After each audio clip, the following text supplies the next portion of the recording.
The following podcast is provided by an approved senior care provider on the Answers for Elders radio network. And welcome back, everyone, to Answers for Elders radio. And I hope that each and every one of you, as we were on our break, we talked a lot about what are you feeding your body and your body being your teammate, because it's telling you things. But you know, there's this other piece that I'm really interested in, and we are here again with Tracy Cromwell, who is a certified senior fitness specialist, and she's also a personal trainer. She works with family caregivers, seniors, any sort of people that are over the age of 55, and I'm sure younger. But this is really your specialty, Tracy, and I'm so glad you're here because we kind of need a little boost here. And part of it, I think, is, you know, what I'm finding with a lot of my friends, because I'm a go-getter and a type A, I had the need to get out, right? But I've had some friends that kind of just don't want to leave their house. They've been so hunkered down that they're not really wanting to get out in the world. There's this mind thing of, you know, they've cocooned so long for the last year that they're kind of in this little space of, you know, I'll just stay home. Kind of. I mean, are you finding that with people too? A little bit, yeah. It's interesting how everybody is handling that. I feel like, you know, we're in a movie and we're going to step out, and then the sun hits us, and we're coming out into the light like we've never seen it before. You know, it's just like this. We've been isolated, and me, they're always surprised at this, but I'm pretty shy, and I'm a pretty significant introvert. And so when this first started, that part of my mind was like, yeah, I like this. I'm so excited. And as it went along, it was like, even my introvert got lonely, and my introvert wanted to get out. And so I pushed myself out. But I have a thought. If you're, you know, you're caught in that, you're unsure, one thing you could do is set a timer. So just set a timer for 10 minutes, you know, go out 10 minutes for just a nice walk and come back for 10 minutes, you know, and your brain will kind of be like, oh, okay, we lived, we survived, you know, and do it again next day, just 10 minutes. And you know, back. That is really a good piece of advice. In my book, I talk about those types of breaks when you're caring for a loved one, because absolutely the emotional and even if your loved one has dementia or Alzheimer's, they still know how to push your buttons. Well, it's interesting with when COVID happened, my sister actually flew home from the UK to stay with my mom full time, you know, because we didn't know what was going to happen.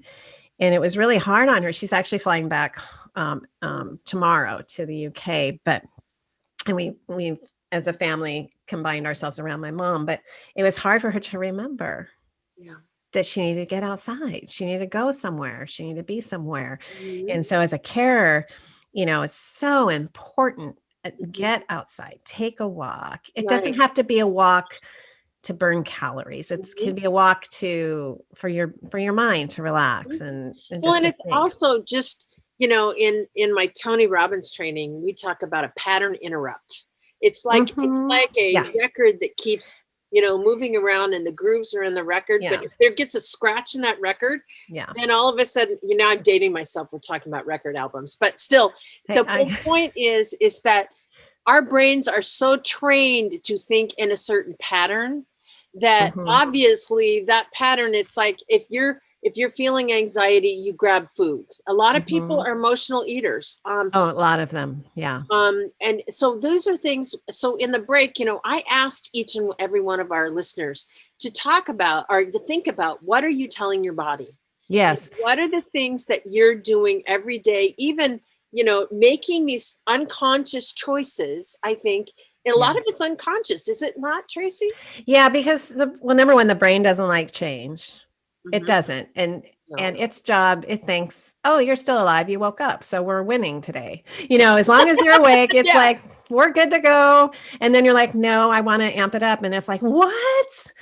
No, I don't want to have to change. You know, I'm going to have to give up this. I got to give up that. I got to give up my show. And it'll go into this whole diatribe, right? Which now I laugh at and I appreciate. I say, okay, I appreciate your input. I hear you, but we're going to go ahead and try this and you just might like it.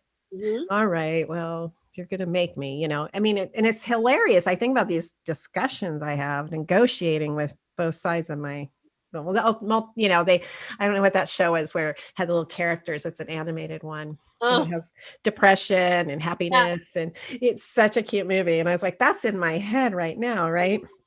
But I want to do something, experiment. I think we have time. Everybody go ahead. I just want to show you the difference between how your brain and in reaction to how the body will respond to what you tell it. Okay. So we'll do this exercise. So I want you to look at your right hand. You just look at it and say, you're weak. I bet you can't pick up that flower. I bet, you're just not going to be able to do it. And just look at it and be afraid that it's not strong enough. And just think of how it feels. Think of how it feels. Think of how you might feel inside. I know I got a little anxiety. I felt sad. I don't know. How are you feeling? And how's your hand feel? And it's like, I feel something in my hand.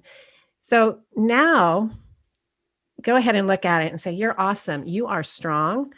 And I want you to squeeze and be nice and strong. You can lift that flower pot. You can pick up that grandbaby. And all of a sudden, like this energy goes to those hands. So what I find when I found myself wanting to make a fist right away. Because and you're just like, okay. So what I tell people is, and when I work with people, they're really afraid to challenge their body to be strong or to go a little harder. There's something in them that's just afraid. They believe that they are not strong enough. And so what I say is, when I tell people when they're working with me is when you pick up a weight, you focus on and you tell your body it's capable, it is strong. True. Not that I want you to go lift something you haven't trained for yet, just even that little 5-pounder, whatever. And I've seen people go, gosh, it's I could do more than that. And then next thing they're actually, lifting heavier weights because they know how to speak. They know how to use their mind to help their body perform.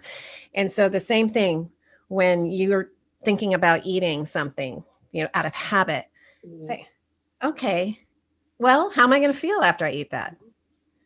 Do I want to feel like that? Or do I want to be happy that I used my strength and what you're telling me or us is not only important for you, but if you're caring for a loved one, I know they may have balance issues. They may to be very dependent on a walker or a wheelchair because they're afraid of falling. And it's like, those are things. What is the talk that you're giving that loved one?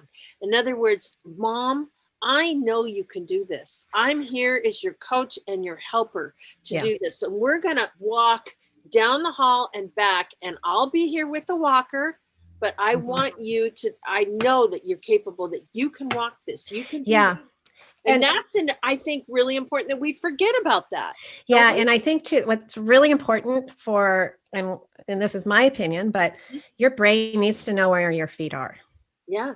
Your brain needs to, just another thing. If you're sitting and listening to this, I want you to find your feet in your mind and I want you to push them into the floor. Find your feet and then squeeze your legs, squeeze your core, and you're just solid and feel how nice and how solid that feels. Well, when you're walking, when you're about to get out of the chair, I want you to find those feet, wiggle those toes.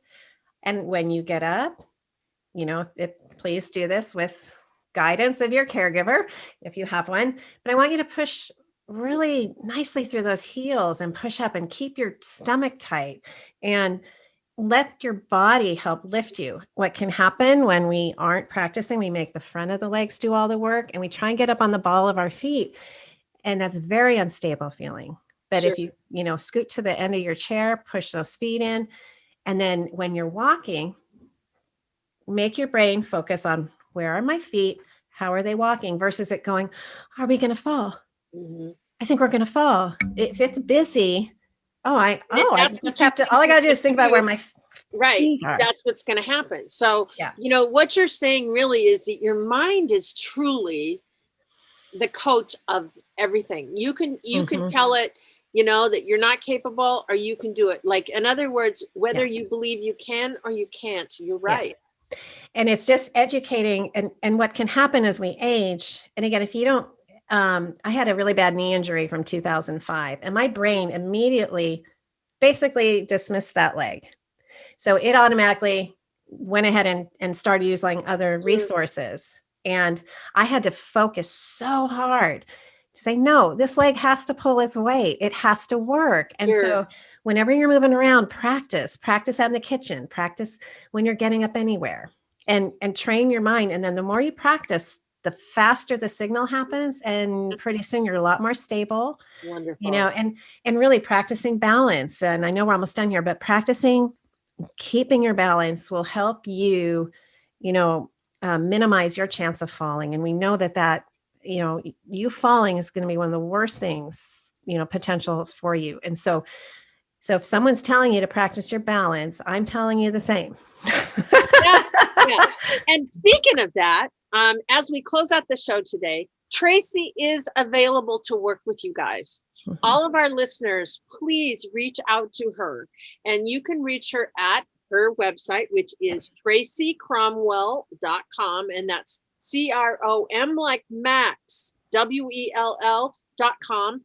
She also has a book, Your Personal Journey with Food, and you can find that on Amazon and other bookstores. And, also just realize, I think the real great gift of all of this is that there are people out there that can help us through whatever personal mobility challenges that we may face. And the sooner that we face them in life, the easier they are to cope with. And so, Tracy, I am so glad you've been on the show today. Thank you so much for joining Answers for Elders. And we would love to have you back again sometime.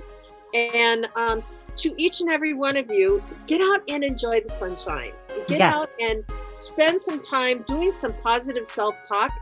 And most importantly, with you and your family, be good to each other. Have a great week. Until next time. We at Answers for Elders thank you for listening. Did you know that you can discover hundreds of podcasts in our library on senior care? So visit our website and discover our decision guides that will help you also navigate decision making. Find us at answersforelders.com.